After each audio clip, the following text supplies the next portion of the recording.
அப்படி போனா கூட ஏன்னு கேட்டா ஒரு ஒரு அரசியலற்ற தன்மை இந்த வெளிக்குள்ளார வர்றதுங்கிறது நமக்கு பெரிய சவால்.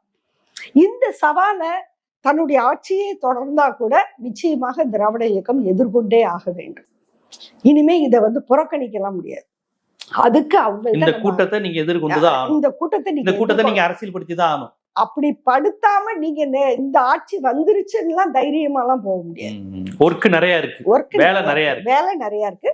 முதலாவதாக நீங்க தமிழ்நாட்டின் வரலாற்றை நீங்க பாட புத்தகங்களை கொண்டு வரணும், அனைத்து போராட்டங்களையும் கொண்டு வரணும், அனைத்து சிறப்புகளோடையும் அதனுடைய பலவீனங்களோடையும் நீங்க அதை முதல்ல பாட புத்தகத்தை சரி பண்ணுங்க.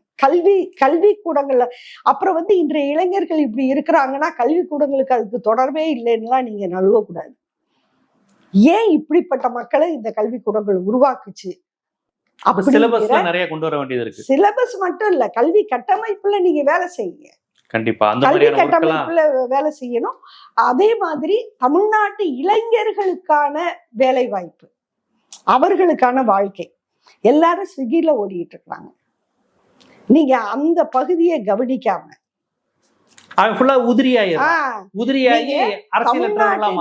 இளைஞர்கள் இன்னைக்கு அரசியலற்றவர்களாக மாறியதற்கு உள்ள சமூக பொருளாதார காரணிகளை குறித்து கவலைப்படாமல் நாம இதெல்லாம் சரி பண்ண முடியாது. கண்டிப்பா. ஏன் இப்ப தமிழ்நாட்டு இளைஞர்கள் பெண்கள் இப்படி இருக்கிறாங்க? ஒரு காலத்தில் நாம் பேசிய உரிமைகள் எல்லாம் இன்னைக்கு ரொம்ப தப்பா பயன்படுத்தப்படுதோ, யாரெல்லாம் பேசினாங்களோ அவங்களும் அதற்கு எதிரானவர்களாக சித்தரிக்கிறார்களே. அப்ப திராவிட இயக்கம், முற்போக்கு, இடதுசாரி, பெண்ணி அமைப்புகள் என்ன செய்யணும், என்ன செஞ்சுக்கிட்டு இருக்கிறாங்க? இன்னைக்கு பேட்டர்ன் மாறிடுச்சா? அரசியல் வடிவம் மாறி இருக்கா? இதை எப்படிலாம் கொண்டு போகணும் அப்படிங்கிறத அரசியல் தேர்தல் கடந்து முற்போக்காளர்களுக்கும் உங்களை போன்ற பெரியாரிய சிந்தனையாளருக்கும் உள்ள தமிழ் சமூகத்தின் முன்னாடி உள்ள ஒரு பெரிய பணி என்னங்கிறத ரொம்ப வெளிப்படையாவே நம்ம மக்களுக்கு ஜீவா டுடே வாயிலாக தெரிவிச்சிருக்கீங்க. நன்றி.